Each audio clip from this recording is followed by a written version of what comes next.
मेरा नाम है विमल कुमार और आप देख रहे हैं विमल विथ न्यूज। अभी मैं हूँ झारखंड के गोड्डा जिला अंतर्गत पथरगामा प्रखंड के भलसुंधिया गांव में। मैं बता देना चाहता हूँ कि ठंड का मौसम चल रही है, काफ़ी शीतलहरी चल रही है और आज हम लोग बाल विकास व मनोविज्ञान की बात करेंगे। हमारे साथ आज मेरे चैनल में बच्चों के लाड़ प्यार करने वाली श्रीमती तारिणी देवी जी जो भलसुंधिया से हैं, ये आज मेरी अति विशिष्ट मेहमान है और साथ में है अंकिता जी। मैं इन दोनों का अपने चैनल में स्वागत करता हूँ। तारिणी जी, ये बताइए कि जब बच्चा होता है, छोटा बच्चा जो जन्म लेता है, उस समय आप उसकी सेवा कैसे करते हैं? आग जलाते हैं। आग जलाते हैं? कब आग जलाते हैं? जला के तेल मालिश करते हैं, उसको सेवा करते। जब बच्चा माँ के गर्भ से जन्म लेता है उसके बाद आप क्या करते हैं? बच्चा को सेवा करते हैं। उसका नाभि भी नाभि काटा जाता है उसका? हाँ। नाभि क्यों काटा जाता है? नाभि उसका अगर काला रहता है ना, जैसे गांठ है, गांठ में अगर काला में काटिएगा तो खून बाहर होगा। देखिए, मैं बता देना चाहता हूँ, नाभि में जो गांठ होता है ना, गांठ में अगर काला वाला भाग में काटिएगा तो खून निकलेगा। तो क्या वो काला वाला भाग को नहीं काटते हैं? नहीं, सादा में। वहाँ खून बहने का क्या कारण है? उसमें नास से है ना, चालू रहता है। मैं बता देना चाहता हूँ, ये बता रही है जो बच्चा जब जन्म लेता है तो उसकी नाभि में जो नाभि जैसे होता है, वहां पर जो काला वाला और सादा वाला भाग होता है, काला वाला भाग में नस होता है और सादा वाला भाग में वहां पर नस नहीं होता, इसलिए उसको काटते हैं। और उसका काटने का कारण क्या है? उसमें खून बंद रहता है, खून नहीं रहता है, इसलिए नहीं। बच्चा जब जन्म लेता है तो उसका पूरा शरीर नाभि में लटपटाया हुआ रहता है। तो जब बच्चा गर्भाशय से बाहर हुआ तो उसको बाहर निकालने के लिए तो उसको उस उलझन से मुक्त करना है ना। तो इसके लिए नाभि, जैसे दीदी काम करती है, दीदी को पता है, तो नाभि में जो काला हिस्सा उजला हिस्सा होता है, तो काला हिस्सा रक्त संचार है, पूरा बॉडी को तो नस के द्वारा खून चलता है, तो इसीलिए उस जगह को, काला भाग को नहीं काटती है और सादा भाग को, उसमें में खून नहीं रहता है, तो उसको निकाल के बच्चे को बाहर निकाला जाता है, उसको उस जगह से मुक्त किया जाता है। और उसके बाद क्या होता है? उसके बाद सेवा होता है। क्या सेवा होता है? तेल गरम करके लगाते हैं, उसको लगाते हैं बच्चा को। पहले बच्चा को पोंछते हैं ना, पहले बच्चा को जैसे निकाले गर्भाशय से, तो उसको गर्म पानी से उसका जितना भी लगा हुआ है पेट के अंदर का जो भी मैला तैला है उसको पूरा अच्छे से पोंछा जाता है। अगर उसको अच्छा से नहीं पोंछेगी तो वो पार्ट खराब हो जाएगा। जैसे कि बहुत सारे बच्चे को डॉक्टर के यहाँ जब बच्चा होता है तो उसको नहीं, छाला पड़ जाता है, आँख उख जो साफ नहीं होता है, शरीर में हो जाता है, तो वो सब उसी समय सफाई पर विशेष ध्यान दिया जाता है। उसके बाद तेल उल का जो प्रोसेस है उस। अच्छा, ये बोलिए, जब माँ गर्भवती रहती है और पेट में दर्द हो जाता है किसी कारण से, उस समय आप जाते हैं तो उस समय क्या करते हैं? मालिश करते हैं। क्या मालिश करते हैं? कि बच्चा कैसा है, नहीं है। तो आप हाथ से मालिश करते हैं तो आपको पता चल जाता है? पता चल जाता। क्या पता चलता है? कि बच्चा, जैसे कि बच्चा होता है कि पैर तरफ से जन्म होता है, कोई बच्चा मुंडी आता माथा है, तरफ से उसमें अंदाज होता है, कोई बच्चा अलगाही हो जाता है। तो आप कितने महीने में वो अंदाज कर लेते हैं? कितने महीने में? 9 महीने। नहीं, मैंने इनका कहने का कितना मतलब महीना है कि होता है जब आपको अंदाज हो जाता है? पेट में आया तो जैसे बच्चा का पेट के अंदर जो एक्शन माने पेट गराना, वो तो 2.5-3 महीने से ना। हाँ, माने 2.5 महीना में वो नहीं कहते, 2.5 महीना में जो बन जाता है तो महसूस 5 महीना से करते हैं, वही पूछे। अच्छा, ये बोलिए कि तेल लगाने का कारण क्या होता है? तेल लगाने के कारण होता है बच्चा मजबूत होता है, उसका हड्डी मजबूत बनता है, शरीर मजबूत होता है। अच्छा, ये बोलिए, तेल में आप कौन सा तेल लगाते हैं उसमें? सरसों तेल। सरसों तेल क्यों लगाना चाहिए? सरसों तेल में मजबूत रहता है। और ये सरसों गर्म चीज है, गर्मी शरीर बॉडी को रिएक्ट करता है। सरसों तेल से गर्मी आती है, हड्डी जो अभी लचीलापन है उसमें मालिश करती है अपना ढंग से, तो हड्डी सब मजबूत होता है। और बचपन का ही मालिश तो पूरे जीवन का बॉडी का मजबूती है। अच्छा ये बोलिए, वो जो भोरसी होता है, भोरसी जो आग जिसमें जलाया जाता है, तो ठंडा के दिन में या गर्मियों के दिन में दिया जाता है? वर्षी तो उसका माँ को दिया जाता है, माँ बच्चा को नहीं। माँ को क्यों दिया जाता है? माँ को उसमें कमर में दर्द नहीं होगा, कमर में दर्द नहीं होगा, सीना में दर्द सीना में नहीं दर्द होगा। तो कमर में और सीना में दर्द होने की संभावना होती है। अच्छा ये बोलिए कि आप अब तक कितने बच्चे का इस तरह का काम किए हैं? ऐसे बहुत हैं? बहुत दिन से बहुत दिन से। और जब बच्चे का आप सेवा करते हैं उस समय सेवा कैसा? करने के लिए हम 6 महीना ट्रेनिंग भी किए हैं कहाँ ट्रेनिंग किए हैं? गोड्डा में। गोड्डा में। क्या ट्रेनिंग किए थे? बच्चा को कैसे सेवा करता है, बच्चा को कैसे तेल मालिश करता है। तो बच्चा को तेल मालिश करने में आप कौन कौन सा नियम अपनाते हैं? नियम उसी लिए कि तेल देने के पहले कि बच्चा को कौन ऐसा बीमारी होता है, ये सब हमको मालूम हो गया। तो कैसे मालूम हो गया? कि देखिए चोरदत्ता होता है, आजकल बच्चा होता है ना, हाँ। तो जन्म लेता है चोरदत्ता होता है। अच्छा। और ये जो खला डबा उठता हाँ, है, खला डब। आजकल खला डबा उठता है, वो जन्म होते हो उठता है बच्चा को। वो खाला डब्बा में क्या होता है बच्चे जॉन्डिस भी हो जाता है बच्चा को? को। जॉन्डिस कि बच्चा पेट में अर्गन लिया उस समय हल्दी नहीं खाना चाहिए। क्या हुआ? ज्यादा हल्दी वो खाइएगा। बच्चा जब माँ के गर्भ में आया उस समय उसकी माता को उस समय से कम हल्दी खाना चाहिए। तो हल्दी जो खाता है ना, हाँ। उसलिए उसको जॉन्डिस पकड़ जाता है। जॉन्डिस पकड़ लेता है। और ये चोरदत्ता काहे होता है? वही चोरदत्ता होता है, पतला पैखाना करता है बच्चा। वो कितना दिन तक होता है चोरदत्ता? होता है जब बच्चा नहीं दिखता है तब तक होता है। आप बोलिए अंकिता जी कि ठंड के मौसम में बच्चों की सेवा कैसे की जानी चाहिए? ठंड के मौसम में बच्चा जब बहुत छोटा होता है तो उस पर विशेष ध्यान रखा जाता है।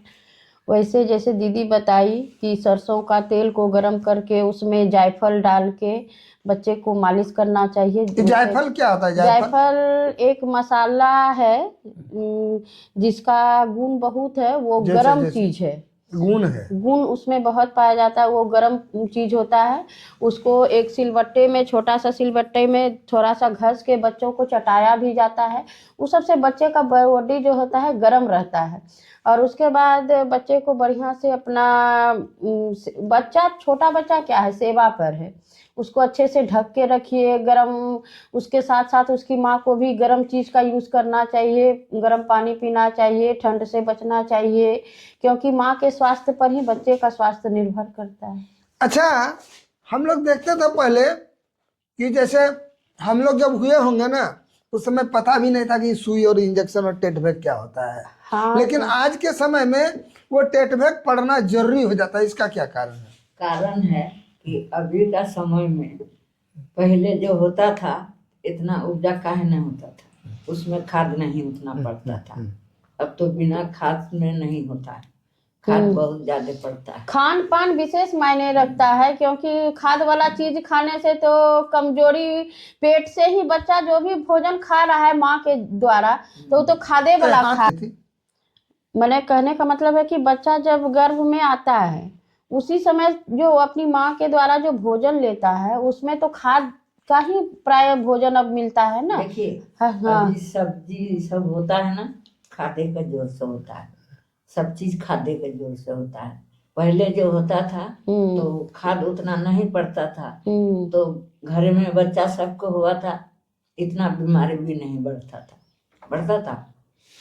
अभी जो उस समय जो हम लोग देखते थे, बच्चा जन्म लेता था धूप में, उसको ठंडा के दिन में तेल लगा के सुताया जाता था। उसको काहे सुताया जाता था? पहले का जो समय था ना, एक प्राकृतिक संतुलन बना हुआ समय था। उस समय प्रकृति की जो, माने प्रकृति को जिस संतुलन में होना चाहिए था उस संतुलन में प्रकृति थी। जो और बोलता है कि बच्चा प्रकृति के गोद में खेलता था। जैसे बच्चे को माँ दूध पिला दी, खिला दी, धूप में लेटा दी, तो उसको सूर्य की रोशनी मिल रही है, विटामिन डी मिल रहा है, बच्चा का शरीर हड्डी ऐसे ही मजबूत बन रहा है। धूला में खेल रहा है बच्चा, गर्दा में खेल रहा है, उस सबसे उसका शरीर को बहुत ज्यादा फायदा होता था। लेकिन अभी का जो समय हो गया है, ये बहुत माने क्या बोलते हैं, इसमें प्रकृति पूरा असंतुलन में है। और हमारा पर्यावरण भी इतना ही दूषित है कि जब से बच्चा गर्भ में आया है तब से वो खाद का चीज खा रहा है और माने ढंग से उसका पोषण नहीं हो पा रहा है। माँ को भी तरह तरह की कुछ ना कुछ बीमारियां हो जा रही है। तो इस सब से बचने के लिए पहले का समय और अभी के समय में बहुत अंतर हो गया, जिसके कारण से अभी बच्चे पर बहुत ज्यादा ध्यान देना पड़ता है। और उस समय का बच्चा जो था वो प्रकृति के गोद में पलता था। अच्छा ये बताइए कि अब जो बच्चा को हॉस्पिटल में ले जाता है उसकी माँ को, जो गर्भवती महिला को, वहां जो प्रसव होता है और ये दोनों प्रसव में क्या अंतर है? अंतर है ना, क्या? यहाँ से ले जाता है हॉस्पिटल तो वहाँ एक तो प्रमाण बनता है, प्रमाण बनता है कि बच्चा का जन्म कहाँ हुआ है, कौन ईद में हुआ है, यही सब वहाँ पर बनता है एक तो। और वही बनता है तो स्कूल में लगता है उसका भी, उसलिए ले जाता है बच्चा को। अच्छा ये बोलिए कि आज के परिवेश में माता को आप क्या सलाह देना चाहते हैं, बच्चे का लालन पालन कैसे करें? बच्चे का देखिए, अभी का जो समय है ना, अभी का समय में माँ को अपने बच्चे पर विशेष रूप से ध्यान देना पड़ता है। जैसे ध्यान का मतलब? जैसे कि मेरा कहने का मतलब है कि जब हमारा पर्यावरण, हमारा इन्वायरमेंट, हमारा जो आस पड़ोस का माहौल है, जो भी है वो ठीक ही नहीं है, तो उसका सीधा असर तो बच्चे पर ही न पड़ता है। ठीक ही नहीं मतलब ठीक का मतलब कि असंतुलन।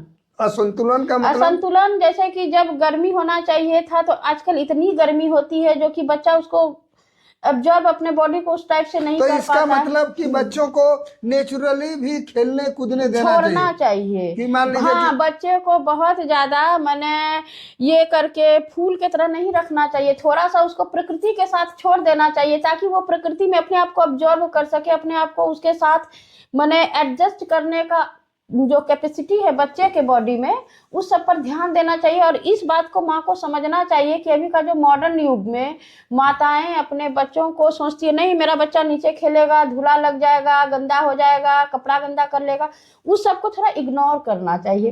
क्योंकि बच्चों का या प्रत्येक मनुष्य का प्रकृति से अच्छा कोई दोस्त नहीं है।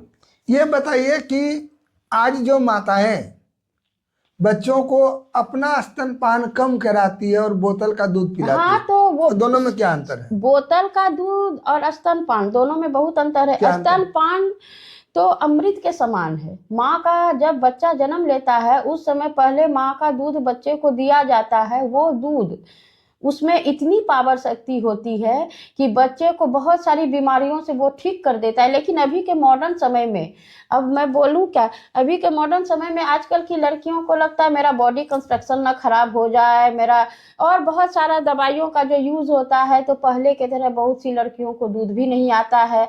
तो कुछ कुछ का मजबूरी भी होता है कि हमको डिब्बे का दूध, गाय का दूध पिलाना है, लेकिन कुछ कोशिश भी नहीं करती है। नहीं हो रहा है तो नहीं हो रहा है। अरे बहुत सारा चीज है, उसका उपाय भी जिसका जैसे जैसे जैसे मान लीजिए जिस माता का स्तन से उसका फीडिंग नहीं हो पाता है, जो उतना जितना उसको दूध चाहिए बच्चे को नहीं मिलता, तो उसके लिए क्या करना चाहिए? उसके लिए दूध से बच्चे का पेट नहीं भरता है। उसके लिए बच्चों को शुरू से गाय का दूध में थोड़ा सा दूध, जैसे आधा कप दूध में आधा कप पानी मिला के दे। लेकिन माताओं को चाहिए कि अपना भी स्तनपान कराए, क्योंकि उससे बच्चों को ज़्यादा संतुष्टि मिलती है। और जहाँ तक पेट भरने की बात है, बच्चा पेट नहीं भी भरा है तो उसको अपना साइड से गाय का दूध पिलाए। हाँ, डिब्बे का दूध से तो अच्छा गाय का दूध पिलाए, उसमें पानी मिला के। लेकिन बच्चों को जो संतुष्टि माँ के गोद में स्तनपान से होता है, पेट भरे या ना भरे, बच्चा उससे ज्यादा सुकून महसूस करता है अपनी माँ के गोद में। अच्छा, बच्चा जब तक नहीं रोता है तो माँ स्तनपान नहीं कराती, इसका क्या कारण है? वो तो एक परिचायक है कि मुझे भूख लगी तो खाने दो, तो बच्चा रोता है ये इस बात का सूचक है कि उसको भूख लगा है। आज ठंडा के दिन में आप क्या सलाह देंगे कि बच्चों का किस तरह से लालन पालन होना चाहिए? बच्चों को आग जो जो माने टाइम पर उनको खाना, बच्चों को आग के पास माने कि आग से तेल गरम करके प्राय, और सबसे अच्छा तेल तो कोल्हू का सरसों तेल ही है शरीर के लिए। ऐसे आधुनिक युग में तो बहुत सारा तेल निकला हुआ है, एडी ऑयल है, लाल तेल है, बहुत सारा अच्छा है। ये बोलिए, एडी ऑयल, लाल तेल और इस सरसों के तेल में क्या अंतर है?